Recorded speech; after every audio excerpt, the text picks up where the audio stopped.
finding a calm, genuine expression of yourself more valuable than a stimulating, dynamic, personal presence. It is like being on a retreat. You know, it's interesting, excuse me, that you say that, because as you know, I still have to go to California to work, but I'm not finding it as pleasant, except for the people I engage with, but the environment is not as fulfilling as it is here. I mean, it's not as conducive for my healing, I think, and if I could, I don't know how to put it, but... You are putting it well, that is correct. And so when I'm here, it is like I'm on retreat. And I have more time to look at myself and and see. Yes. But I feel like I'm going backwards, not forwards. This is correct. You are retracing your steps from ingenuousness to genuineness. Ingenuineness to genuineness.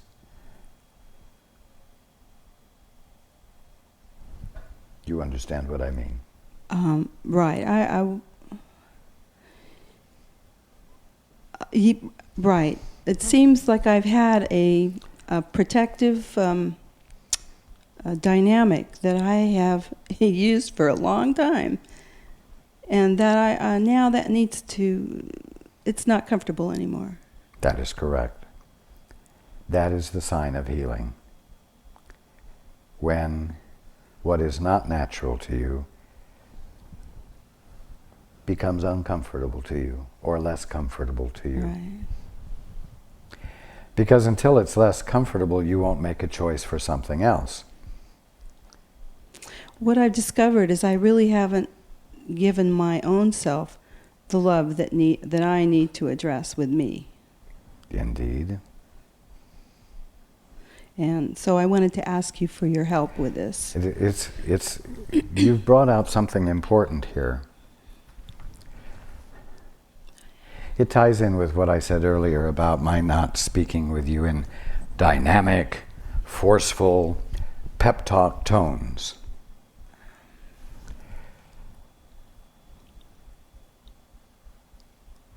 Always the place of healing is a lackluster place. It's the place of simplicity in you, each one of you. It's the place of utter normalcy in each and every one of you.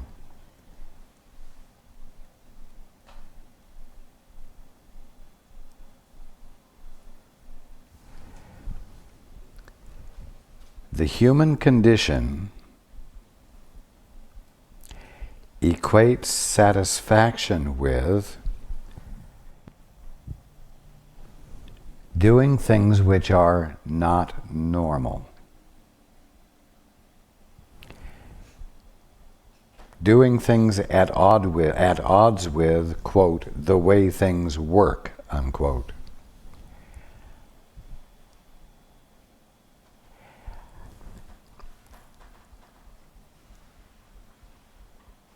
Success always amounts to your being successful at being disobedient, naughty.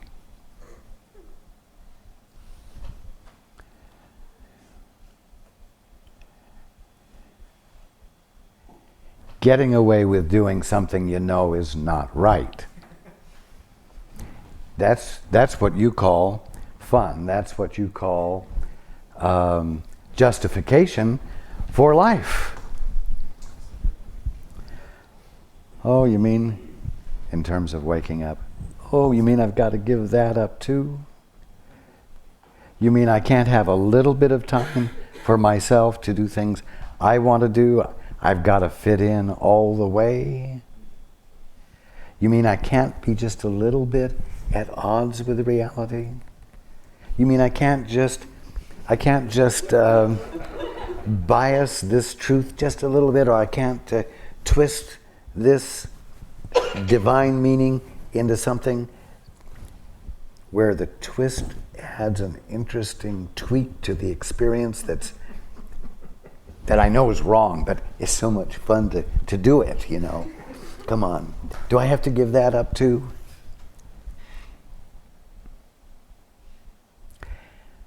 Because you equate the reasons for living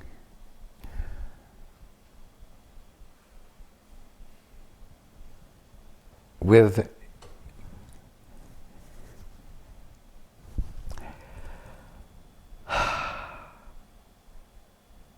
a right you have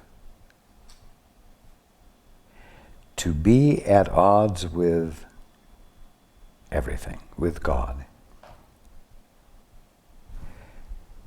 Coming home, waking up, coming back into your right mind will seem to be lackluster. Do you see that? Because when you're not being disobedient, when you're not being at odds with the way things work, there's no excitement. There's no threat of punishment. There's no exciting, tantalizing fear of getting caught. You know, just how far can you go without God noticing? Yeah. You see, how far can you go without getting caught? You see, the thrill of life, which you turn into the reason for existing, is this temptation you play into to find out just how bad you can be without the axe falling. And being in harmony with the way things work lacks that thrill and excitement and seems lackluster. But I promise you, until you lose the glitz and the glamour of being at odds with the way things work and seeing how far you can go without being caught,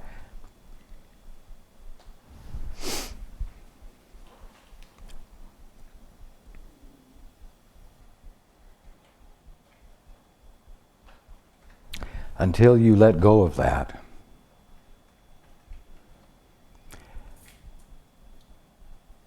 you're not going to find the bliss I spoke of earlier.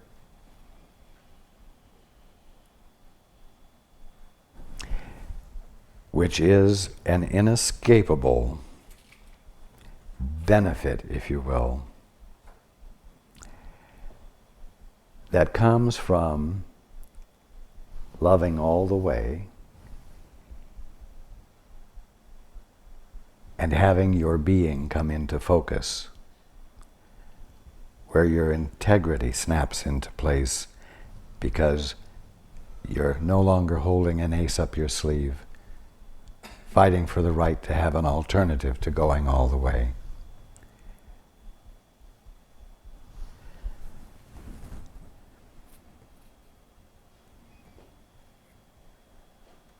I mean, really, how could I sit up here and pound my fist and have you believe me if I said, you are going to have the greatest experience of your life if you will value lackluster.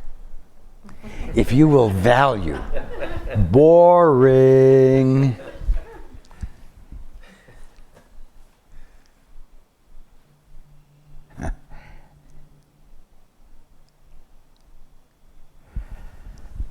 So I'm left with having to use your suffering as justification for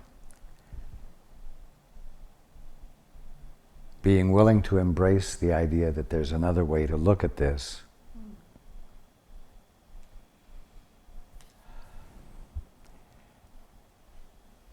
That there is a way that does involve harmony and healing. And not to worry not to fuss about the fact that in the process it seems quite uneventful, quite lacking of stimulation, quite absent of stimulation. Not to worry if it seems like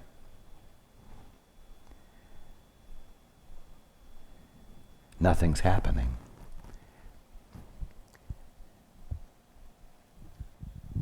Or if you're going someplace and you're into the glitz and the glam, you get the fastest car you can get. And you get where you're going with vigor and enthusiasm. And so when a process begins where the glitz and the glam and the excitement fades, and in its absence, what I'm going to call the topography of your being can begin to register with you, which is so utterly natural and normal to you that it's not stimulating.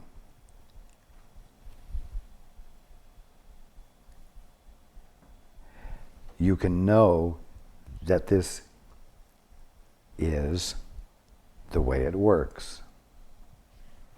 That you're not losing a zest for life. That you're not giving up on something that should be held on to. That you haven't made a left turn and gone down the wrong track. Oh, silence is so valuable. The silence of your mind, the silence of your concepts, the absence of a frenetic need for stimulation. The absence of these are so valuable because they're all the static and noise that have kept who you are covered up from yourself.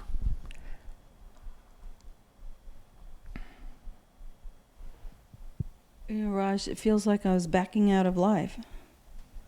Yes, I know. But that really concerned me. Yes, but what was it you were calling life? Yeah, I see what you're saying. Yes. This is paradoxical, actually. Yes. Yes. I mean, all I want to do is cocoon. I understand. So this is just part of the process, not to worry. That is correct. Okay. You did not come up here to withdraw. No, I didn't. And I want to be sure that you don't use the word cocoon as a justification for withdrawing. But you are cocooning in the sense of removing extreme external stimuli from your experience so that in the quietness you can be present and notice what is present with you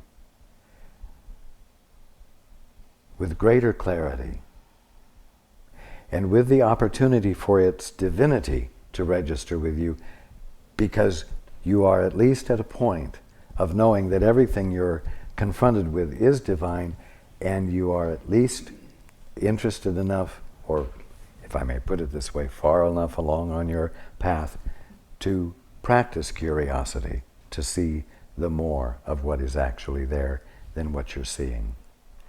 So, you are not cocooning in terms of withdrawing. A better word might be insulating yourself from frenetic stimuli and from your personal attempt to be equal to it, which kept you from being in touch with yourself. Yeah, it's like I'm almost tired, but I'm not. Yes. And as all of you know to one degree or another, an unavoidable part of waking up is becoming aware of your helplessness. Your inability to actually succeed at expressing authority.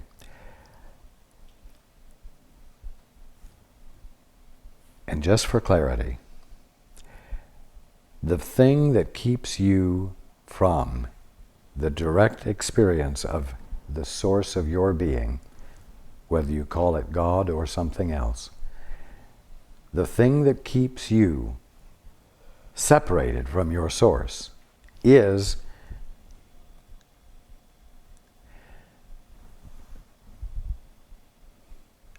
your attempt to be independent from your source.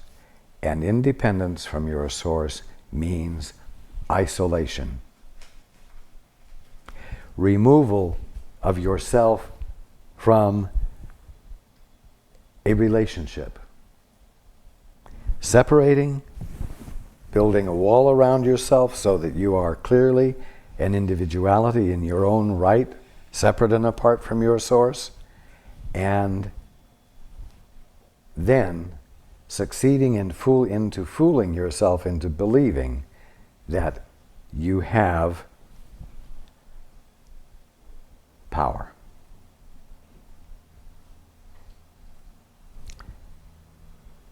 The moment you decide that what you're experiencing is not satisfying you, and you come to a point of hearing or discovering that your problem is isolation and independence from God, you are then in a position of being able to invite God back in, or inviting one of the awakened brotherhood back in, and breaking the isolation. But you won't break the isolation until you arrive at this horribly wonderful discovery that you in your own right are utterly helpless and always have been. And because you have been utterly helpless forever, and yet you have had good in your experience, it must have arrived in your experience at the hand of something else other than you,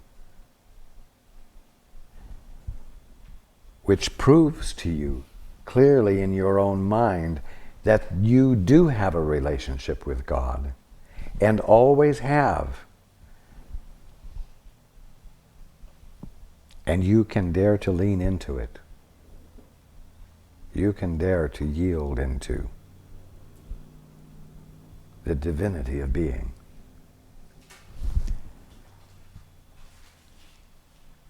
And dare to say, "Thy will be done."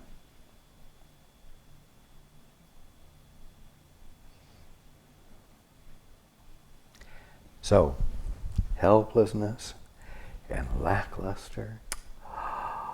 Oh.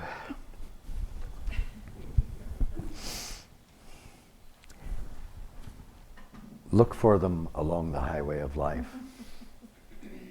And when you find them, when it says 5 miles to lackluster, go there.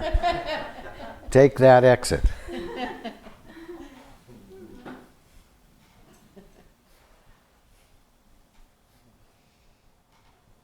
And of course, helplessness is right at the side of the road. It's not a long way to get to helplessness. It's right at the side of the road, and all you have to do is park your car and let go. So yes, this is a transition for you. Am I still to continue my work in California for a while? Not for long. Okay, that's what I also wanted. Eventually, am I to find work up here?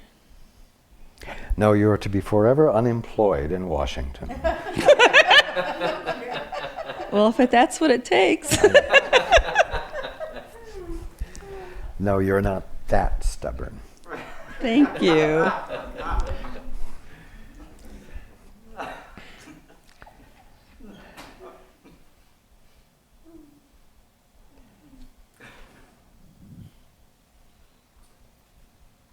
Just for sake of clarity, I was being facetious. Of course, you will find means of extending your love, of making the gift, Here. and being involved here, yes. Okay.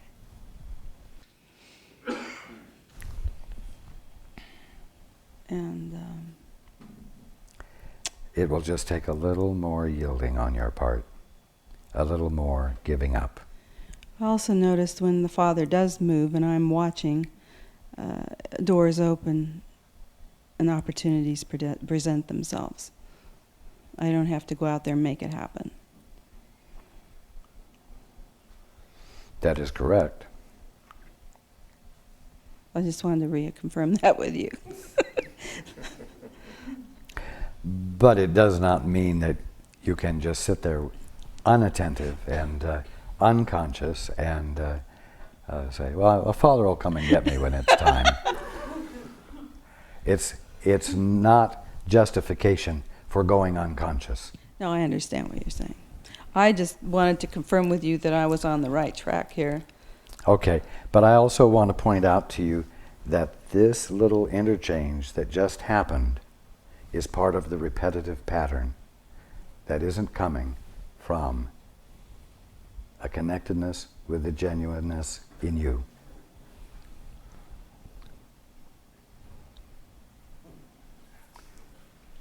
Can you see that in any way? You mean the remarks that I just made? Indeed. About my... That when one door closes, I always notice that when one door closes, another door opens. I want you to notice that you have the social equivalent, or even the spiritual equivalent, of what is called legal boilerplate. Do you understand what boilerplate is? I think it's a document.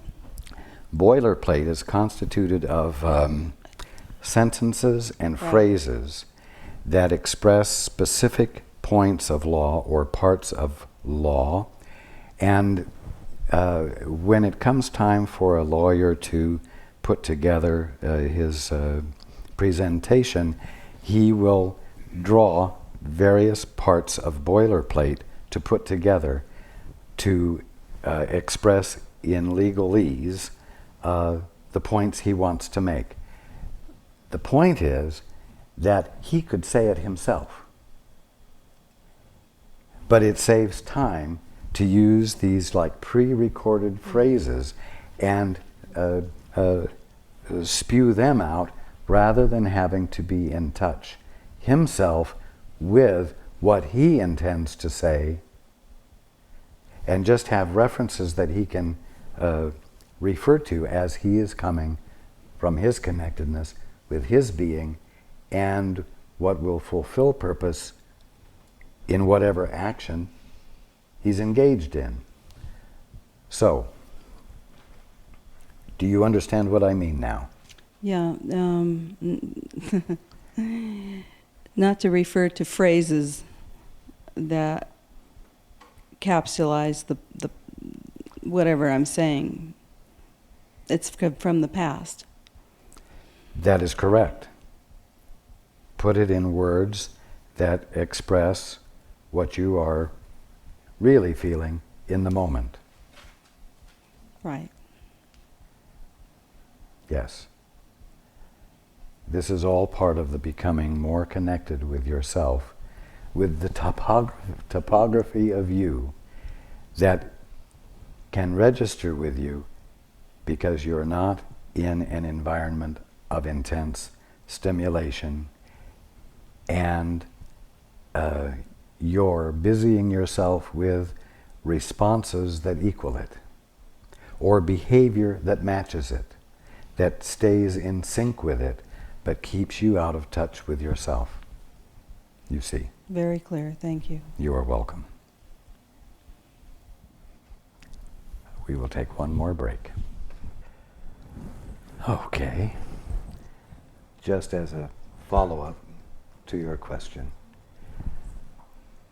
you are in the equivalent of detox.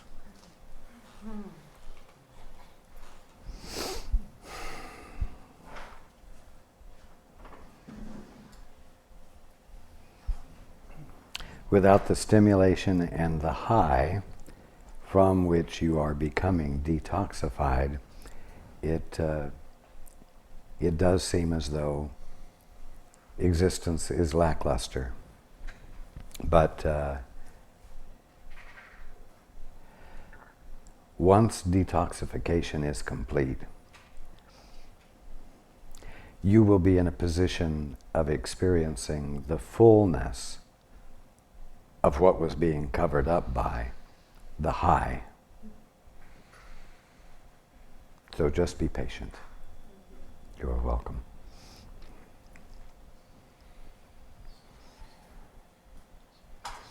Okay, hands.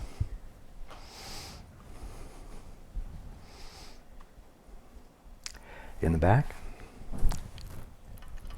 Here it is.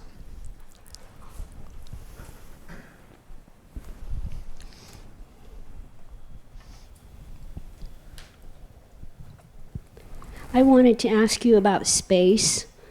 In our Course of Miracles lessons, you've mentioned how it's really time for us to, in my words, get serious about healing and looking at levitation and transporting ourselves and doing the things that should be part of our lives, and that what we've done with eternity is turn it into concepts about which we call time. So I was thinking about that, and I was thinking about space, and the way you said that everything is an idea. It's not material. And so I remember hearing one fellow say, in connection to this, that, space isn't real. We have all these concepts about it. So does that mean that when you close the refrigerator door, does all the food go away? So the more I thought about it, though, if everything is an idea, so this idea of transporting yourself, you're walking through a building and you want to be on the sidewalk, so 1 second you're in the building, the next second you're on a sidewalk. That seems more possible to me, because if it's an idea, you don't really have to go through a door. I don't know. I am sorry. You are going to need to go back. Your question, your remark about whether the food goes away when you close the refrigerator door, unfortunately caught Paul's attention.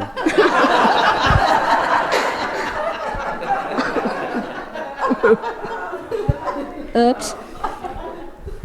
Which took him off in a new direction, which I will share with you.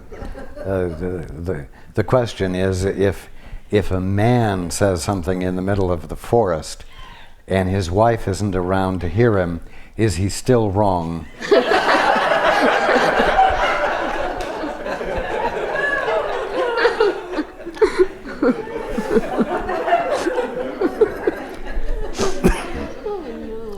As a result, he didn't hear what you were saying.